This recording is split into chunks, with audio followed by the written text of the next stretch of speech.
Hey, how's it going guys? It's Fisayo here, and in this video I'm going to be comparing the Huawei Y7p, which I've had for over a month now, to a device that is similar in price, the Samsung Galaxy A20s. There's an almost 2,000 naira or $4 difference between both of them, and we'll see what they have to offer for that budget category that they feel. I'll talk about their displays, their cameras, my daily use and performance I got on both of them. As always, I'll have my timestamps in the description of this video so you can skip ahead to different sections of this video that you need quick information about. Without further ado, let's get to it.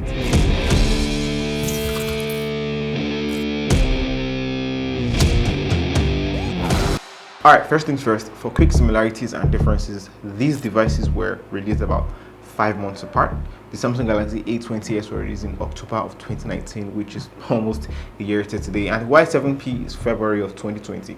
I have my full review of the Y7p, which details everything about it. Right now, Huawei doesn't have Google Mobile Services, so I'll encourage you to watch the video linked in the description below or in the card up above to basically see how you can make your next Huawei device work better for you. Despite that, and some tips and tricks, basically if you're considering any new Huawei device at all, just click the link in the description of the card that showed up. Getting quickly into the build quality of both these phones, they feel very similarly weighted in my hands, and also on the spec sheet. Samsung has 7 grams more in weight, which I think you might not notice when you're holding them. They're quite similar, even almost in terms of slimness as well. They're both glass on the front and polycarbonate on the back, as well as the frames, an all plastic body on both of them, which wouldn't do too much damage in case of drops that aren't front-facing drops. Still on the back of these devices, we see that they are pretty different. I have the Aurora Blue for Huawei here and the black for Samsung. Huawei only gives you this and midnight black, while Samsung gives you black and in addition blue, red, green, but not in a gradient color like the Huawei is.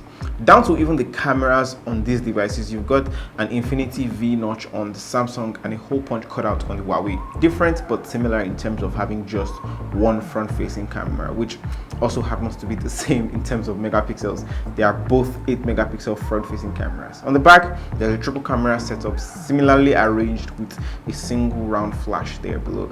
They both have the standard dual SIM slot for nano SIMs and a micro SD card slot, and are even around the same side of each other. Also, in terms of the ports and I/O, they both have dual microphones and even a headphone jack. I think the only thing we're missing in terms of ergonomics is that the Huawei comes with a case, but Samsung doesn't come with a case. At least that out of the box, it doesn't come with a case.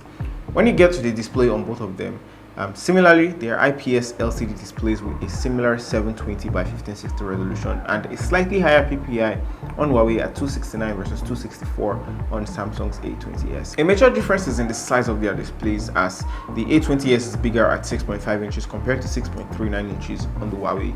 That being said, there's a slight screen to body ratio on Huawei, 82.4% versus 81.9%. Very tiny differences for devices that both have chains on the bottom. In real world tests, I gravitated more towards the Huawei for daily use on the display side, and there's nothing wrong with the Samsung at all. In fact, a major deal breaker for many people will be that they might not have YouTube by default, the YouTube app to stream on the Huawei because of the Play services being out of their new Huawei devices. I'd reckon that it probably just stops there, but both of them do have similar quality in that regard. They will top at 720p when you watch non-native videos, that's when you stream. When it comes to the sound quality, of course they are both single speaker devices, so during gameplay you will block them somehow. However, they did sound fine, and here's my not so comprehensive test of both of them. This is a sound quality test between the Huawei Y7p and the Samsung Galaxy A20s. I'm holding both phones in the same position I would hold them when I'm making a phone call. Let me know what you guys think about the sound quality in the comment section below. This is a sound quality test between the Huawei Y7p and the Samsung Galaxy A20s. I'm holding both phones in the same position I would hold them when I'm making a phone call. Let me know what you guys think about the sound quality in the comment section below.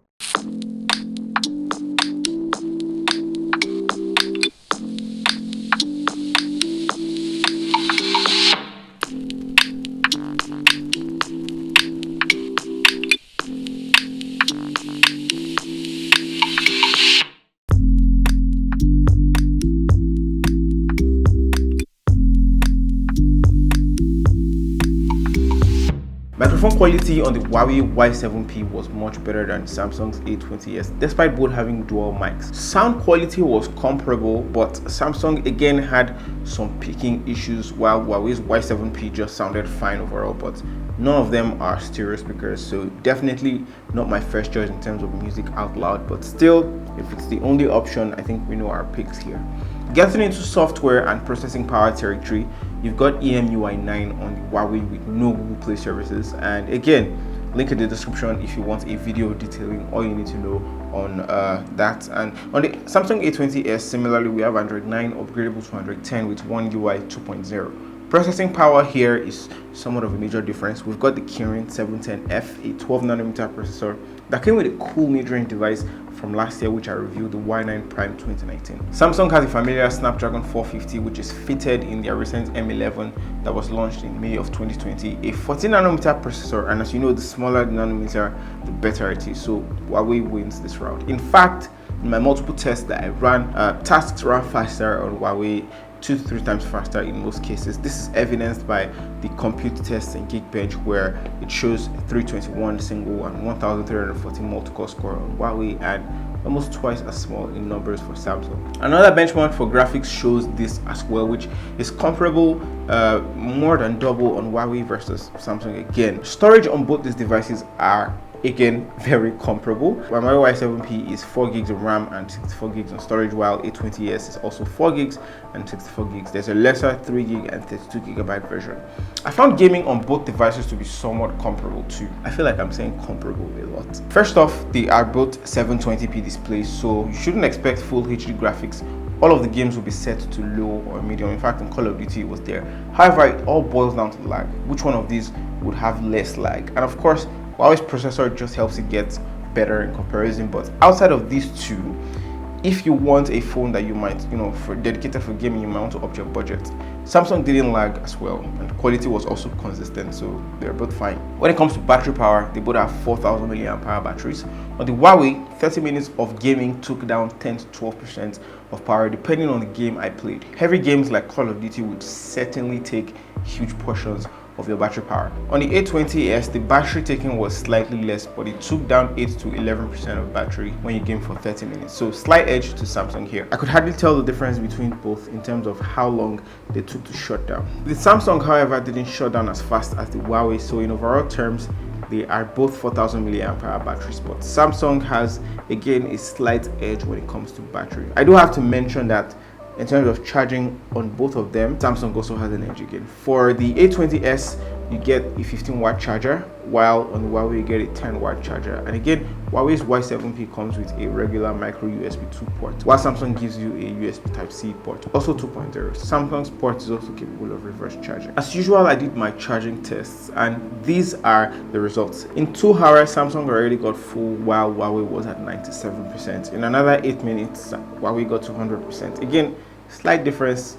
I don't know how 8 minutes is a deal breaker, and a battery at 97% at 100% is not so different for me, so yeah. Other differences between both of them will be that Huawei has a better Bluetooth connectivity with Bluetooth 5.0 compared to Bluetooth 4.2 on the Samsung, and Samsung has a better gyroscope, but it's not on the Huawei, so trade-offs everywhere. Apart from your pin pattern and password unlock, which are necessary unlocking methods by the way, they both have face unlock and fingerprint readers on the backs of them.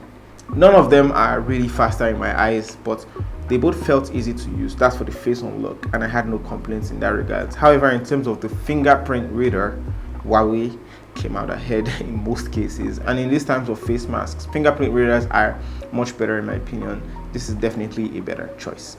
Huawei's Y7p and Samsung's A20s both come with 8 megapixel front-facing f2.0 sensors, pretty identical in specs. Both shoot 1080p at 30 fps, which I'll show in a bit. But a major differentiator on the front camera is that the Huawei Y7p has HDR, Samsung doesn't. Similarly, on their rear ends, they both have triple camera setups going on here. Huawei gives you 48 megapixel capable wide camera, 8 megapixel ultra wide, 2 megapixel depth sensor. Samsung gives you a 13 megapixel wide conservative one, which has the exact same aperture and focus distance of 27 millimeters, just as the Huawei. Again, similarly, an 8 megapixel ultra wide, and lastly a 5 megapixel depth sensor, which is higher. As you can see, they both have similar lens capabilities. wide, ultra wide, and depth. They both shoot again 1080p at 30 fps. We'll be sharing both footage soon. There are zoom levels on the cameras. A20s maxes out at 4x, while Huawei Y7p maxes out at 6x. I also noticed that in the 8 megapixel ultra wide mode, the lens distortion is harsher on the Huawei and a bit more tolerable on the A20s, as you can see with the curves. A major differentiator in the camera space though would be that the Huawei Y7p has a 48 megapixel capable lens, while the A20s is a maximum 13 megapixels. So what do these translate to in real tests? Selfies on both of them were definitely usable. This is something I usually love landing on with my tests. If I can't use the picture, it's pretty much not worth it. Anyway, Samsung has a more refined skin tone, while Huawei seem to have a lot more detail overall. This is the same thing in portrait mode or for both cameras, or live focus on the Samsung, and of course the usual overexposure in the background as it's on many budgets and mid-range devices. The ultra wide angles on both these devices were okay to look at. For 8 megapixel sensors, you know that they produce some different but comparable images. They were both 2 megabytes in size. And while the A20s seemed to be softer and had more saturation, we had more dynamic range and more contrast. At the max zoom of 4x, the A20s didn't have as much detail left in it. Similarly with the Y7p, but that has some sharpness going on. And this can also be attributed to the 48 megapixel sensor that Huawei is capable of. Still, they didn't look very clear, and I think a 2x max zoom would be optimal if you get any of these for zooming. The saturation shifts to the Y7p on the red fire hydrant, but the background blur and color makes it more appealing to the eyes, and this is where their depth sensors shine.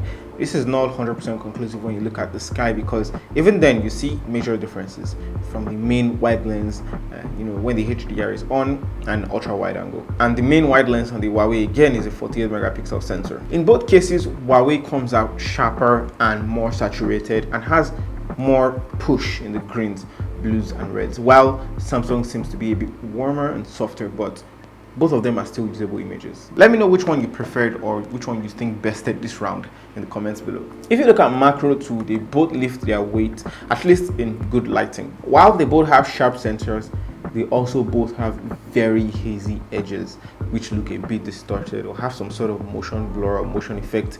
And granted, I shot both of them handheld. As far as videos go, Samsung seems to be a bit more stable and hold the color together. Huawei followed this trend as well, but again they had more sharpening and more contrast going on. How's it going, guys? So this is the front facing camera video quality of the Huawei Y7p and the Samsung Galaxy A20s. Let me know what you think about both of them's front-facing camera video quality. They're both 8 megapixel front-facing cameras. They both shoot at 1080p at 30 fps. Let me know what you guys think about both their video qualities as well as their sound qualities in the comment section below. That's it for these guys. What are your thoughts on the Huawei Y7p and the Samsung Galaxy A20s? Both of them are very interesting devices around the same price range of 70,000 naira. Although right now on slot, Huawei is 69,900 naira, almost 70,000 naira on the money, while Samsung is 71,800 naira with similar features as we've seen. Basically, Huawei is a cheaper phone that does better in some areas, especially with processing power, but lacks the Google Play services that is mainstream on Android. Is that enough reason for you not to consider this?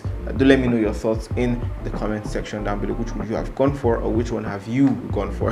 Let me know your thoughts in the comment section below. If you have any questions or if you think there's anything I missed, please also let me know. Thanks a lot for watching, and if you like this video, if you found it useful, do consider giving it a like and consider subscribing to the channel and hitting the bell icon beside it so you'll be the first to know when I post a new video. Thanks again for watching. I'll see you guys in the very next video. 4000 mAh batteries, but Samsung. So in terms of overall terms, shut down. The Samsung, however, when it comes to the sound quality, of course they both. When it comes to the sound, yeah, hope I didn't break it. I think I broke it. Okay.